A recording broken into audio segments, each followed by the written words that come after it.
এই যারা ইউএসএতে থাকেন ওদের জন্য বলি যে আপনার ফ্যামিলি, ভাই, বোন, আত্মীয়স্বজন যারা রিলেটিভস আছে ওদের জন্য গিফট দেন না কেন? কারণ কি? কারণ আপনি দূরে থাকেন। আপনি ইউএসএতে থাকেন। আপনার ফ্যামিলি ওরা তো ডিজার্ভ করে something from you, right? So আপনার কি করা উচিত? আপনার ওদের জন্য গিফট দেওয়া উচিত। সো আপনার যেই আইটেম লাগতেছে ওই আইটেমগুলো হচ্ছে আমার ইউএসএ এর ওয়্যারহাউস ইউজ করে ডিরেক্টলি পারচেজ করেন। ওই আইটেমগুলো ডিরেক্টলি আমার ওয়্যারহাউসে চলে আসবে আর ওয়্যারহাউস থেকে ডিরেক্টলি ঢাকায় চলে যাবে। So it's very easy, simple and you have like you don't need to say, oh, I'm far, I'm not coming to home. Like আপনি মাসে বছরে বা মনে করেন জীবনও বাংলাদেশে যান না, আপনার যাওয়ার দরকার নাই। আপনি হচ্ছে গিফটগুলো দেন, আপনার ফ্যামিলি হ্যাপি থাকবে, আপনার লাভিং পার্সনরা হ্যাপি থাকবে। সো আপনার ওরকম কোনো এক্সকিউজ নাই যে ভাই আমি তো আসতেছি না, আমি আপনাদের জন্য গিফট দিতে পারবো না। আপনি পারবেন।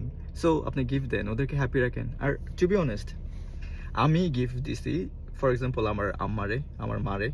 সো আমি feeling happy, I was feeling happy যে এটা আমার মেইনলি হচ্ছে আমার মারে যে হ্যাপি করছে। টু বি অনেস্ট, আমার বোনরে হ্যাপি করছে বা আমার আত্মীয় স্বজন যারা আছে ওদেরকে গিফট দিলে কি হয় যে ওরা হ্যাপি থাকে। বাট এটা আমার নিজেরই হ্যাপি করে যে আমি নিজে হ্যাপি ফিল করি যে আমার ভিতরে হচ্ছে যে একটা অ্যাচিভমেন্ট কাজ করে যে না আমি ওদের জন্য কিছু একটা করতেছি। সো সেম আপনি নিজে হচ্ছে যে এরকম ইউএসএতে আছেন, আমার ওয়্যার হাউস ইউজ করা ডিরেক্টলি অনলাইনে পারচেস করে দেন প্রোডাক্টটা চলে যাবে ওয়্যার হাউসে। আপনার শিপিং করা লাগবে না দুইবার, যে ফ্রি শিপিং এর মাধ্যমে আপনার ওয়্যার হাউসে চলে আসবে। সো ওয়্যার হাউস থেকে ডিরেক্টলি ঢাকায় যাবে আর প্রোডাক্ট পৌঁছায় যাবে আপনার প্রিয়জনের হাতে।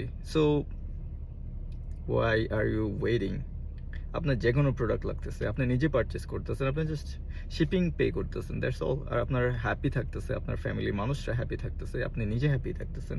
So purchase more for your family, buy more, save more, and make your make your family person happy. Bye.